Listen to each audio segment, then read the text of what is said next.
12.3 내란 당시 국회에 출동한 계엄군을 지휘했던 김현태 전 707 특임단장이 1심에서 징역 12년을 선고받았습니다. 서울중앙지법 형사합의 37-2부는 내란 중요임무 종사 및 직권남용 등의 혐의로 기소된 김 전 단장에 대해 징역 12년을 선고하고 법정 구속했습니다. 재판부는 내란죄는 국가 법질서를 흔드는 중대한 범죄 행위라며 폭력으로 입법기관의 권능 행사를 방해하려 한 것 어떤 경우에도 용납될 수 없다고 지적했습니다. 또 국가와 국민을 위해 사용돼야 할 국방력을 시민 제압에 사용했고 상권의 불법 행위를 맹종해 국군의 자긍심과 명예가 상처를 입게 됐다고 판시했습니다. 김 전 단장은 12.3 내란 직후만 해도 모든 잘못은 지휘관인 제가 안고 가겠다며 반성의 기색을 내비쳤고 불구속 상태로 재판에 넘겨졌습니다.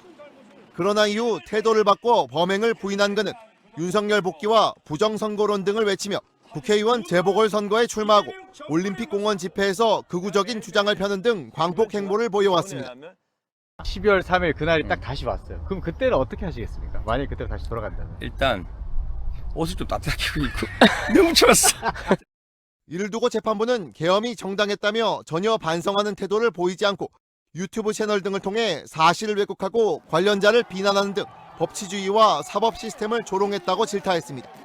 앞서 특검은 피고인은 내란의 성공을 확신하고 그 열매를 함께 취하기 위해 요구받은 임무를 적극 수행했다며 징역 18년 선고를 요청한 바 있습니다. 내란 중요 임무 종사 혐의로 기소된 김현태 707 특임단장 이 사람 등 계엄군 지휘관 7명에 대한 1심 선고가 났죠? 났습니다. 그걸 좀 소개를 한번 해주세요. 자, 김현태 707 전 특임단장. 밑에 났구나, 선고가. 구형은 징역 18년이었는데 1심은 징역 12년 선고했고요. 많이 깎였네. 예, 이상현 제1공수 특전 여단장은 구형이 징역 15년이었는데 징역 10년 선고됐습니다. 많이 깎였어. 김대우 방첩 수사단장은 징역 12년을 구형을 했는데 징역 5년 선고했고요. 김봉규 정보사 중앙신문단장은 징역 12년 구형을 했는데 1심에서 징역 7년.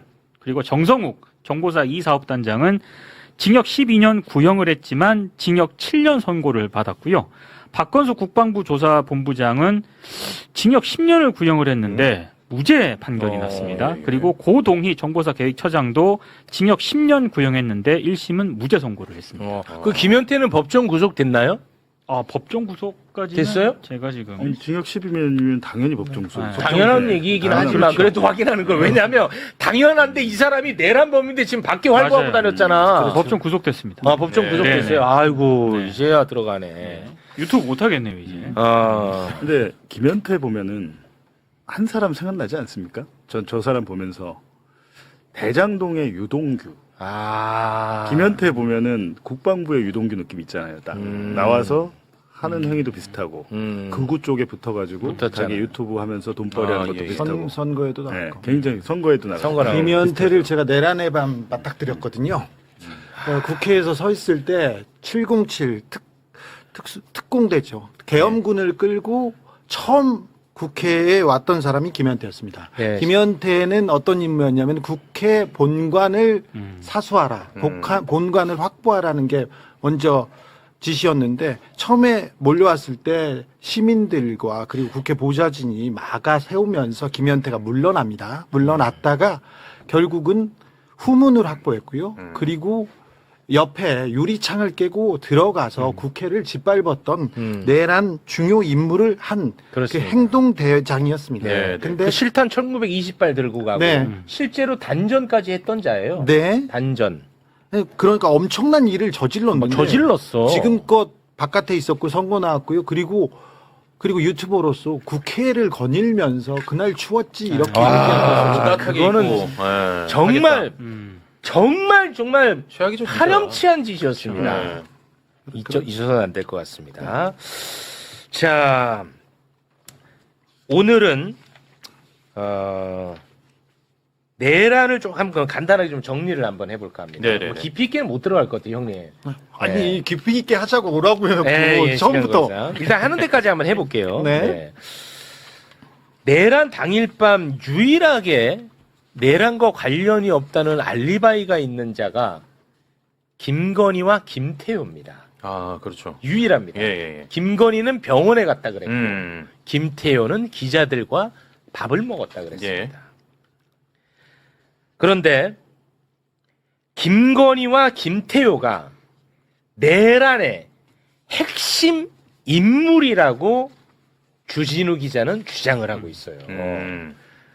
이자가 핵심 인물이라는 거야. 김건희, 김태효. 네.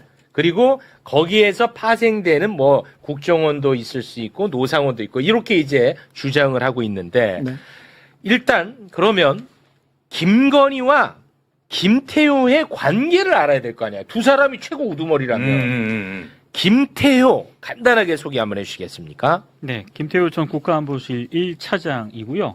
뭐 지금 구속이 돼 있는 상태입니다. 예. 댓글 공작 혐의 유죄 전과가 있고요. 청와대 기밀 반출 혐의도 유죄 전과가 있는 그런 사람이지요. 네. 네. 예, 아니 여기 소속을 요거를 예, 알려주세요. 이명박 때 뭘 했는지가 중요해요. 이명박 정부 이제 청와대 대외전략비서관 윤석열 정부 때 안보실 1차장이었습니다. 근데 그때 이제 범죄를 저질러 가지고 전과가 지금 이제 보여주세요. 대외 전력 어. 비서관이라면 이제 한중일 미국과의 관계 이런 부분을 얘기해야 됩니다. 지소미아 그러니까 한일 군사협정 관련해서 무리를 일으켜서 옷을 벗긴 했는데 구속됐습니다. 유죄가 됐는데 유죄는 뭐였던 거였냐면 기밀 반출했지 않습니까? 근데 그 기밀이 어떤 내용이냐면 국정원 자료하고 군 자료를 가지고 바깥에 나갔어요. 국정원 자료. 군과 국정원의 사이버 공작, 그러니까 댓글 공작, 정치 공작을 하다가 구속된 사람입니다. 이걸 주목하고 계셔야 됩니다. 네. 근데 이 수사를 윤석열이 한 거야. 윤석열이 했어. 예. 그런데 윤석열이 사면을 하고 윤석열 정권 들어서자 김태효를 안보실 1차장으로 끌어들였는데 인수위 시절에 그 유죄 선고 받았는데 인수위로 불러요. 그때 국정농단에 관여했던 두 사람을 인수위로 부르는데 한 사람이 김태효고 한 사람은 최상목입니다. 그런데 유죄로 심지어 유죄로 지금 대법원 확정되지도 않았는데 불러다가 쓰고 그 다음에 사면해주죠. 김태효를 써야겠다는 생각이 분명히 있었어요. 누가? 윤석열이. 윤석열 생각이에요? 김건희 생각이에요? 윤석열 생각은 아니었을 겁니다. 저는 거기에서 시작합니다. 김건희와 김태효는 아는 사이예요? 김건희와 김태효는 아크로비스타, 서초동 아크로비스타 이웃이죠. 그런데 윤석열과 김태효는 정확하게 둘이 알지는 못했어요. 김태효의 아버지는 검사 출신이지만 둘이 알지는 못했습니다. 예. 그런데 수사를 하면서 알게 됐는데 윤석열과 김태효가 가까워졌다는 데는 몇 가지 학설이 있는데 그 중에 가장 유력한 것이 김태효의 부인이 우리나라 굴지의 재벌가 나는 그룹의 재벌가의 딸내미입니다. 그래서 재벌가의 남편이 김태효였고 재벌가와 손잡고 싶어하는 김건희. 김건희는 전시 사업을 하면서 재벌 회장 부인들한테 계속 접근하려고 합니다. 그러면서 김태효 부인과 친해지면서 김건희가 김태효 부인하고 가깝게 지내면서 김태효와 윤석열이 가깝게 됐다는 게 가장 좀 유력합니다. 그러면은 안 했습니다. 김건희, 김태효는 가까운 관계고 아마 그런 게 영향을 미쳐서 이번에 안보실에 들어가지 않았을까 이렇게 이제 추정을 하시는 거죠. 그렇게 보입니다. 그리고 이명박의 그 청와대를 꾸렸던 사람들이 이상득회 그 사람들이 윤석열의 그 대통령실을 꾸렸기 때문에 그쪽에서도 추천이 있어야 되는데 김태효는 뉴라이트의 가장 중요한 사람이라는 것도 하나 주목해야 됩니다. 뉴라이트 이념 전쟁, 색깔론 이걸 설파하던 가장 중요한 사람 중에 한 명이 김태효였습니다. 자, 그러니까 뉴라이트 그리고 김건희 요렇게 생각하시고 있으면 됩니다. 김태효. 그럼 김태효가 윤석열 정권의 이념을 담당했다 이렇게 보십니까? 그 이념 색깔 윤석열은 어느 자리에서나 말을 제일 많이 합니다. 근데 거의 대부분 쓸데없고 거의 대부분 음식 얘기입니다. 음식 얘기. 김치찌개 얘기를 제일 많이 하고요. 돼지 비계 얘기를 제일 많이 합니다. 예. 돼지 기름 얘기를 안 들어봤으면 윤석열하고 친하지 않습니다. 돼지 기름을 막 볶아가지고 삼겹살 구울 때 볶아가지고 그거를 김치를 볶아 먹어야 된다. 이게 가장 그 윤석열이 외치는 가장 중요한 얘기겠어요. 그러면 윤석열의 이념에는 예를 들면 반국가 세력이라든지 이런 개념 자체가 없었던 사람이라고 보는 반국가 세력, 빨갱이 이런 거 생각이 별로 없었어요. 그 전에 국정원 댓글 공작했잖아요. 빨갱이 하던 거. 그 단어 너무 쓰지 말고. 그런 댓글을 달던 사람을 잡던 사람이에요. 그러니까 머리는 잡던 어떻게 보면 순진무구하고 배지였죠. 그 이념과 이념적으로는 사상에 대해서는 생각이 없어요. 이념 얘기가 나오고 사상 얘기 나오잖아요. 야 시끄럽다. 술이나 말아라. 그렇게 넘어갔었어요. 근데 윤석열은 어찌됐든 맨날 반국가 세력 얘기했었잖아. 언제부터 대통령이 되고 어느 시점부터 반국가 세력, 종북 위의 세력, 맞아. 대공 용의점, 했잖아. 그 얘기를 계속 답니다. 그게 누군가가 계속해서 주입해서 이런 윤석열이 아예 그런 그 반국가 세력을 때려잡기 위해서 뭔가를 해야 된다. 거기까지 밀어냅니다. 여기에 김태효 그리고 국정원이 역할을 했다는 게 저의 생각입니다. 그게 생각입니다. 네. 그런데 마침 또 자 이렇게 되면 이야기가 이제 복잡해져요. 네. 왜냐? 윤건영 의원이 기자회견을 했죠. 국정원에서 내란을 한참 전에 준비를 했어. 네. 근데 그것을 김태효를 통해서 보고했어. 네. 그렇습니다. 그러면 김태효는 윤석열한테 보고했다는 거거든? 그렇죠. 그러면은 내란의 브레인과 우두머리가 김건희, 김태효, 국정원. 네. 이 가설이 논리적 모순은 없어 보여요. 자, 뭐 논리적 모순이 없는 것이 계엄날 우리가 계엄을 좀 상상할 수 있는 게 CCTV가 나왔지 않습니까? CCTV가 나왔을 때 윤석열이 국정원장도 부르고 이상민 행안부 장관도 부르고 한덕수도 부르고 법무부 장관 부르고 최상목 부르니까 네. 그러면서 종이를 한 장씩 주잖아요. 네. 종이를 한 장씩 주는데 이 종이를 준 게 계엄에서 지시사항입니다. 근데 그 내용을 윤석열이 속지하지 못하고 있었어요. 특검 수사 과정에 윤석열이 불려 나와서 조사를 받습니다. 윤석열한테. 그러면서 당신이 이거를 최상목한테 줬지, 박성재한테 줬지 얘기했을 때 매우 당황하고 그 답을 못합니다. 내가 모르고 김용현이 줬지, 김용현이 줬을 거야. 그러면서 아이고 잘못됐네. 이렇게 당황합니다. 그러면 지금 윤석열이 이걸 다 지시하지 않았다는 반증이 됩니다. 윤석열은 잘 모르고 있다. 다 기획하지 않았다는 방증. 워낙 큰 문제여서 잊어버렸다. 그렇게 생각하진 않는데 누군가 적어줬습니다. 자, 계엄이 터지면 이거 자 행안부는 뭘 해야 됩니다. 법무부는 뭘 해야 됩니다. 최상목은 뭘 해야 됩니다. 박성재 뭐 하고. 네. 그 내용을 몰랐다는 거예요. 자, 그러면 윤석열은 선포는 했는데 몰랐다. 그럼 누군가가 기획한 사람이 있다. 있다? 이렇게 생각할 수 있죠. 그렇죠. 그렇죠. 누가 적어줬을까? 누가 했을까? 그런데 김용현과 노상원은 김용현은 이렇게 말하면 안 되는데 머리가 좋지 않아서요. 국방부 내용도 잘 모릅니다. 그래서 노상원을 불러다가 노상원한테 시키죠. 시켜가지고 노상원 네가 머리가 좋으니까 잘 해봐라. 무속에도 능하고. 그래서 이렇게 얘기하는데 군을 넘어서는 일을 합니다.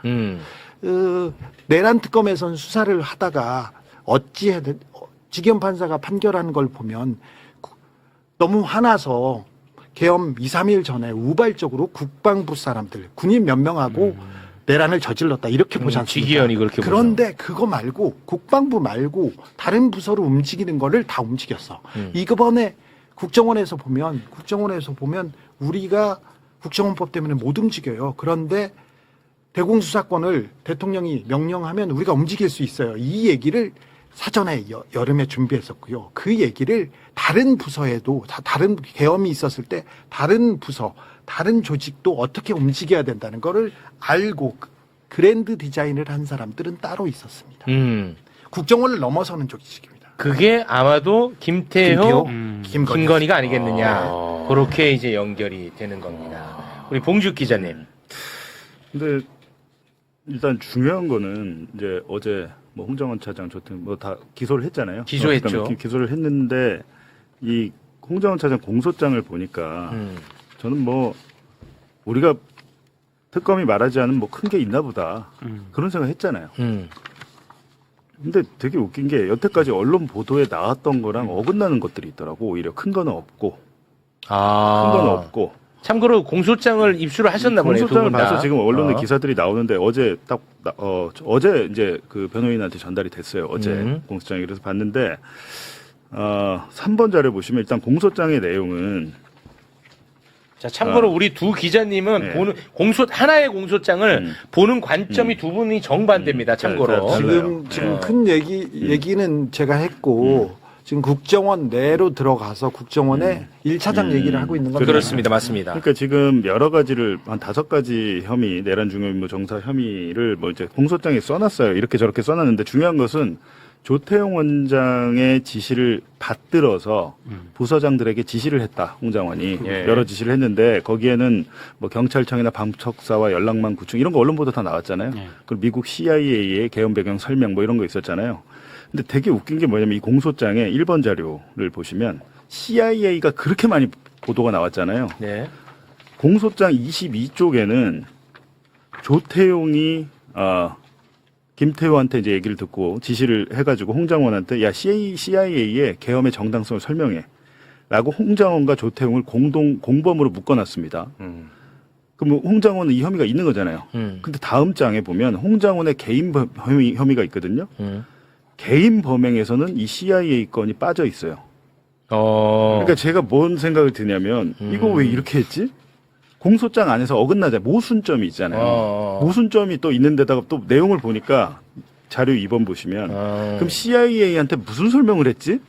이게 지금 언제 설명합니까? 개헌 끝나고 비상계엄 해제 의결되고 나서 다음 날인가 다다음 날에 한 거 아닙니까 이게? 계엄이 정당했다라는 거 그러니까 아니에요? 정당한 내용을 했어야 될 거 아니에요. 근데 실질적으로 CIA한테 설명한 거는 계엄의 정당성을 얘기한 게 아니고 계엄이 이제 해제됐으니까 우리 미국과 우리의 관계는 아무 문제가 없고 해왔던 대로 잘 해가자. 이 내용을 얘기하는 거예요. 이 내용도 계엄의 공소장에 들어가 정당성이 있어요? 공소장에 있는 거예요. 아, 그래. 그러니까 제가 이걸 보면서 이걸 가지고 법정에서 어떻게 유죄를 이끌어내려고 하지라는 생각이 들고 이 특검이 의심하고 있는 혐의를 다 인정한다 하더라도 홍장원이 뒷단에서 한 행위가 있잖아요. 12월 6일에 국회 정보에 가서 체포명단 폭로하고 네. 여러 가지 일들을 했는데 이게 만약에 내란 특검에서는 이런 것들을 감안해서 기소를 안 했다고 하는 것인데 종합특검에서 했다고 했는데 만약에 이게 나중에 무죄가 나올 것 같거든요. 제가 볼 때 이렇게 되면. 예? 자 나왔다. 자 나왔어. 전혀 시각이 달라요, 두 분이. 자 나왔다. 지금 자 나왔어. 공소장을 분석했는데 공소장에서 보는 게 좀 달라서 달라, 그런데 두 사람이. 홍장원에 대해서 지금 그 CIA한테 지금 당위성을 얘기했든 나중에 설명했든 이 부분도 그래. 그런데 중요한 거는 홍장원의 부서에서 홍장원 부서입니다. 1팀에서 경찰과 컨택 포인트를 구축해서 직원 파견을 준비했다는 거예요. 그리고요. 홍장원 차장이 네. 그리고 인지전 대응부서 그리고 수집 정보 담당 부서에서 계엄 관련된 정보를 수집하라고 했습니다. 그리고요. 방첩사하고 컨택 포인트를 구축하고 종북 좌파를 밀착 감시한다. 이 얘기 나왔는데 공소장 중 그 일부 공소장이요. 잠깐 좀 볼까요? 그러면 네, 그 부분 공소장 방금 말씀하신 여기 나와 있네. 피고인 홍장원은 피고인 조태용과 순차 공모하여 산하부서 직원들에게 방첩사, 경찰청과 연락 채널 구축, 경찰청의 직원 파견, 계엄 관련 해외 반응 수집, 방첩사 컨택 포인트 구축, 계엄 관련 정보 수집 등 구체적 업무를 지시하고 계엄 상황 중에 미국 정보협력기관에 계엄의 배경을 설명하도록 하는 등 이 사건 비상계엄을 수행하도록 순차 지시하여 수행케 함으로써 윤석열 등이 일으킨 내란 행위에 있어 중요한 임무에 종사하였다. 네. 저 계엄 상황 중 정보 협력 기관 이제 저 봉지욱 기자가 얘기한 거 저건 접어두고 자 저건 따져보자고요. 따져보고 경찰청에 사람을 파견하고 방첩사에 컨택 포인트 파견하고 종북좌파 감시하고 이거 다 국정원법 다 위반입니다. 근데 우리 제작진이 검찰을 참 좋아하네. 저 검찰 아니 특검입니다. 특검입니다. 특검 네. 공소장인데 근데 저게 이게 왜 문제가 있냐면 특검이 수사를 할 때 진술에만 의존할 수는 없죠. 물적 증거가 있어야 되잖아요. 그 물적 증거라는 것이 국정원 말단 직원이 부서장한테 받아 적은 거예요. 메모. 회의를 하면서. 근데 만약에 홍정원이 그 말단 직원한테 직접 지시를 해서 적었다면 이게 직접 증거가 돼요. 근데 과장을 통해 가지고 아니 부서장을 통해 가지고 그러니까 전원의 전원이 이게 전문 증거는 이게 증거 채택이 안 되잖아요. 네. 근데 더 웃긴 거는 A 직원과 B 직원의 메모가 달라 내용이. 부서장이 다르니까. 홍장원 차장은 말단 직원과 뭐 회의를 하거나 하지 않잖아요. 근데 부서장들이 가서 이제 자기들의 얘기를 하면서 홍장원 차장이 지시다 이렇게 얘기를 했을 가능성이 있는데 메모의 내용이 지금 증거라는 건데 그렇다면 이 직원들의 여러 직원들의 메모가 일치해야 되는데 이게 다릅니다. 달라요. 그러니까 거기에는 부서장의 생각도 있는 것이고 이게 지시도 있는 것인데 저는 그래서 다 인정하고 다 했다고 하더라도 저걸 했다라고 쳐. 근데 홍장원 차장의 당시에 그 폭로가 없었으면 2차 탄핵안 가결 안 됐습니다. 아, 그거는 진짜 불가능했어요. 그래서 저는 그거를 공과가 있다고 하면 특검에서는 형량거래할 수 있도록 넣어줬잖아요. 그건 허용을 이견이 했잖아요. 없어 두 분은. 그렇죠. 그거는. 홍장원의 그 진술과 그리고 폭로는 영웅적인 일이었습니다. 그건 이견 그래서 없어. 여기는 존중받아야 됩니다. 그런데 내란에서 국정원이 조직적으로 조태용이 뭐라고 했냐면은 야 우리 을지 연습한 대로 해라. 맞아. 이 얘기가 나옵니다. 아, 그리고 네네네. 을지 훈련 때 이 계엄을 전제로 한 훈련들이 있었고 2024년 8월부터 했잖아. 그렇죠. 문건이 나왔어요. 문건 나왔어요. 그리고 다른 부서들 홍장원 차장 관련해서는 자료 문건이 얼마나 나왔는지 제가 직접 확인하지는 못했습니다만 다른 부서에서는 지금 계엄 관련해서 계엄이 딱 터집니다. 10시 반 이후에 12월 3일 10시 반 이후에 딱 터지는데 10시 반 이후에 직원들이 물밀처럼 이렇게 쫙 출근해요. 그리고 다 준비하고 있고 물밀이 아니라 밀물. 내가 그건 좀 얌체. 죄다 잘아. 아유. 좀 넘어가지. 네. 영향력 12. 자, 그런데, 또, 아니 근데 이 얘기도- 문건을 그리고는 12월 3일 11시 넘어서 문건이 쏟아집니다. 그리고 어떤 부서는 거의 다 출근하고. 출근해가지고. 그러면 네. 제가 하나만 여쭤볼게요. 주진우 기자님이 생각하는 것은 네. 아까 이제 내란이라는 것은 김건희, 김태효가 브레인이 돼서 기획을 했다라고 주장하잖아요. 네. 그렇게 이제 추측하는데. 그리고 거기에 국정원입니다. 맞죠? 네. 핵심이라고 보십니다. 그러면 국정원에 김태효, 김건희 네. 사람은 누굽니까? 김태호, 김건희 사람은 누구냐고, 그런데 지금 주요 직에 가 있던 기소된 사람들은 가까운 관계였습니다. 일단 조태용 원장과 김건희는 직접 통화를 하고 문자도 하고. 직접 문자도 하고 계엄 전날에도 했습니다. 맞아. 계엄 전날에도 했습니다. 그리고 홍장원 차장 김태효가 누구한테 지시를 받고 누구한테 보고를 받았느냐 그 여러 사람이 있겠지만 홍장원 차장과 김태효 씨는 매우 가까운 관계였습니다. 계엄 이후에 문자를 보내지 않습니까? 홍장원 차장이 텔레그램 문자를 보내죠. 보내가지고 이런 문자를 보냅니다. 홍장원 차장이 김태효에게 네, 12월 5일이죠. 교수님 정말 진심으로 말씀드립니다. 다행히 국힘 탄핵 반대 당론이 나왔고 다행히 국힘 탄핵 반대 당론이 나왔고 오늘 대국민 담화를 하신다니 천재 이루의 기회입니다. 나는 나라를 위해 하고 싶은 나라를 위해 네가 좀 읽어드려 임마. 까막눈이란 말이야. 이 정도는 잘하실 줄 알았지. 그러니까 돋보기 취지가 중요한데. 문제가 자 잠깐만. 12월 5일에 네. 홍장원 차장이 김태효에게 보낸 텔레그램의 취지는 네. 윤석열 탄핵 안 돼서 다행이라는 거야. 탄핵 안 돼서 다행이라는 얘기야. 그거를 보여주기 위해서 이걸 말씀하신 거야. 그래서 하고자 하는 말은 김태효, 김건희 국정원이 내란의 핵심인데 홍장원 차장도 거기에서 비껴 있지 않다라는 이야기인 것 같습니다. 네, 저는 그냥 전달만 하는 겁니다, 여러분. 봉지욱 기자는 전혀 다른 생각이고. 제가 왜 그런 말씀 드리냐면 100% 완전 무결 순수한 사람이 누가 있겠습니까? 이 사건 내란 사건에서 우리가 그러면 옛날에 일제 시대 때도 밀정 노릇하다가 막판에 맞아요. 우리 독립지사 중에도 그런 분들이 있어요. 네. 밀정을 하다가 나중에 독립군으로 들어가서 헌신하신 분들이 있는데 12월 5일에 그런 행위를까지는 뭐 했다고 쳐도 근데 그리고 공소장 자체가 그냥 짬뽕 모든 걸 다 모아놔서 짬뽕을 시켜놨는데 제가 재판을 받아봐서 아는데 판사가 이 공소장을 보면 고치라고 합니다. 성명 명령을 내려요. 계속해서. 왜? 혐의 사실이 정확하게 특정이 안 돼. 순차적으로 공모를 했다고 하는데 조태용한테 받아가지고 순차적으로 자기가 받아 수명을 해서 지시를 했다는 거잖아요. 그 증거가 별로 없어요. 그 지금. 그래서 재판은 내가 너보다 한 10배는 더 받았으니까. 자, 그 범죄자들 대화 그만하고. 그러니까 저는, 그러니까 요거는 제가 요건 좀 제 개입을 해서 정리를 할게요. 홍장훈 1차장에 대한 평가가 다르다는 건 이미 저희가 얘기를 많이 했고, 예. 그리고 기소도 됐고, 저는 그 얘기로 에너지를 이제 더 이상 쓰는 것은 이게 뭐 어떤 의미가 있는지 잘 모르겠어요. 네.